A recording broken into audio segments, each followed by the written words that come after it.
حضرت یوسف علیہ السلام کو اللہ نے یہ انعام عطا کیا کہ انہیں حسن و جمال ایسا بخشا کہ مصر کی نسوانیت حسن یوسفی کو دیکھتی ہے تو حواس کھو بیٹھتی ہے.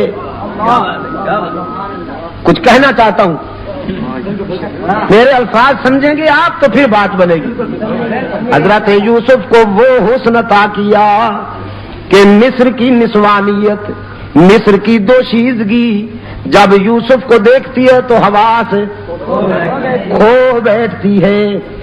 یوسف کو دیکھنے والیوں نے حواس کھو دیے، لیکن محبوب کو وہ جمال عطا کیا کہ محمد کو دیکھنے والوں نے تو حواس پا لیے.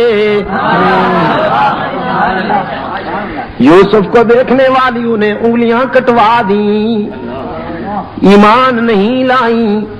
قطعنا ایدیہن، یوسف کو دیکھنے والیوں نے ہاتھ کاٹ ڈالے، ایمان نہیں لائیں. قسمیں کھا کھا کے کہنے لگی حاشا للہ ما ھذا بشرا، اللہ کی قسم یہ بشر نہیں ہو سکتا، ان ھذا الا ملک کریم،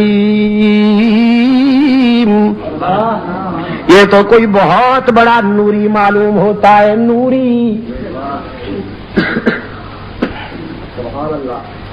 یوسف کو دیکھنے والیوں نے ہاتھ کاٹ ڈالے، ایمان نہیں لائیں. لیکن رحمت للعالمین کے جمال جہاں آرا کو دیکھنے والے پہلے ایمان لائے پھر گلے کٹوا دیے. ہاتھ کیا ہوتے ہیں؟ پہلے ایمان لائے پھر گلے کٹوا دیے. حضور کے حسن کی مستی جس پر چھا گئی، حضور کے حسن کی مستی جس پہ چھا گئی، بھول بیٹھا سارے جہان کو،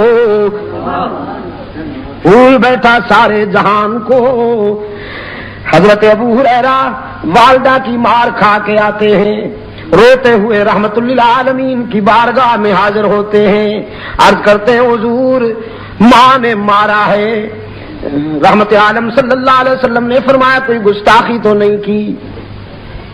کہنے لگا نہیں حضور گستاخی تو میں نے نہیں کی، اصل میں بات یہ ہے کہ میری والدہ ابھی تک مشرکہ ہے، وہ آپ کی سچائی پر، آپ کی صداقت پر ایمان لانے والوں میں شامل نہیں ہوئی اور اپنے عقیدہ میں بڑی پختہ ہے، متعصب ہے.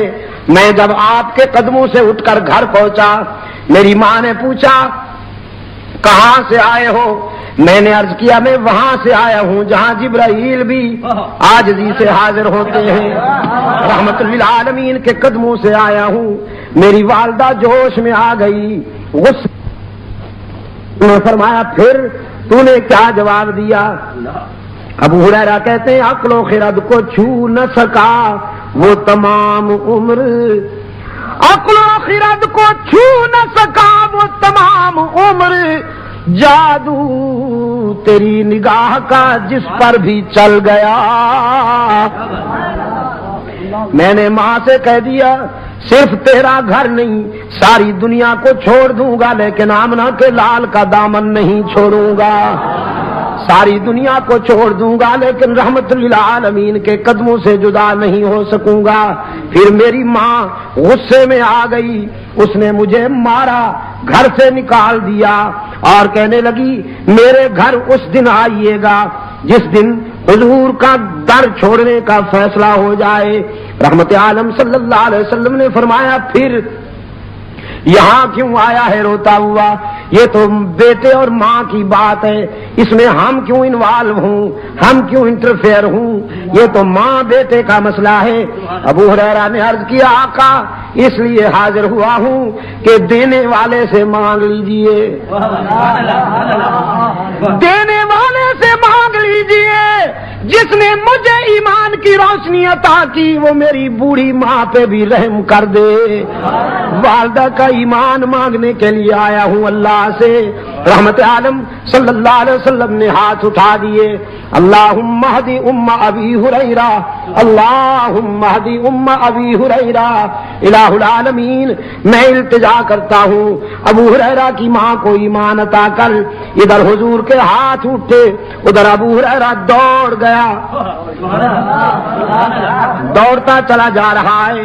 لوگوں نے دیکھا ابو ہریرہ جیسا درویش کبھی اونچی آواز سے بولا نہیں، کبھی تیز قدموں سے چلا نہیں، آج دوڑتا جا رہا ہے. پتہ نہیں کیا ہو گیا. کسی نے دامن پکڑ کے پوچھا ابو ہریرہ کیا بات ہے؟ دامن جھٹک دیا. دوڑتے دوڑتے کہا مجھے مت روکو، جانے دو، مجھے گھر جا کے دیکھنا چاہتا ہوں. پہلے میں پہنچتا ہوں یا میرے آقا کی دعا پہنچتی ہے. گھر پہنچا، دروازے پہ دستک دی. اندر بولی والدہ من بالباب، کون ہے میرے دروازے پر؟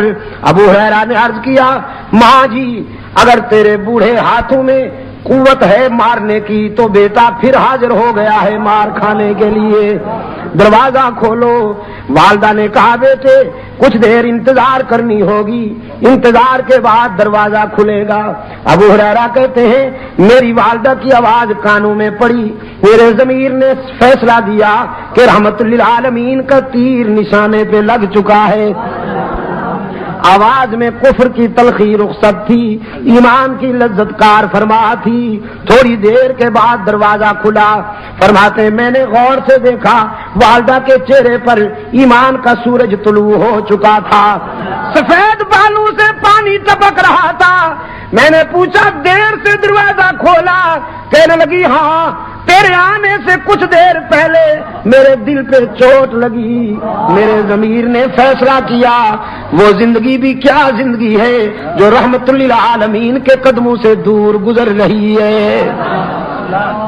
وہ زندگی بھی کیا زندگی ہے جو رحمت للعالمین کے غلامی سے دور گزر رہی ہے. تو بیٹا نہائی ہوں، اپنے جسم کو غلاظتوں سے صاف کر بیٹھی ہوں، پانی سے نہا لیا ہے میں نے.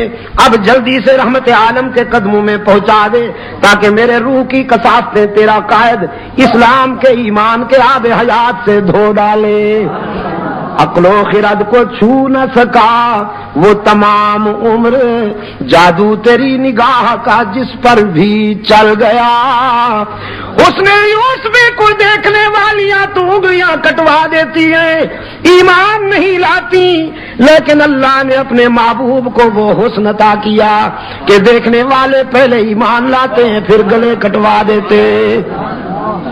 سب سے پہلا انعام ملا محمد عربی صلی اللہ علیہ وسلم کو، اور نبوت کے بعد قرآن نے نمبر دیا ہے صداقت کو، اور نبی کے بعد صداقت کا تاجدار ابو بکر صدیق. انبیاء کے بعد صداقت کا تاجدار کون بھائی؟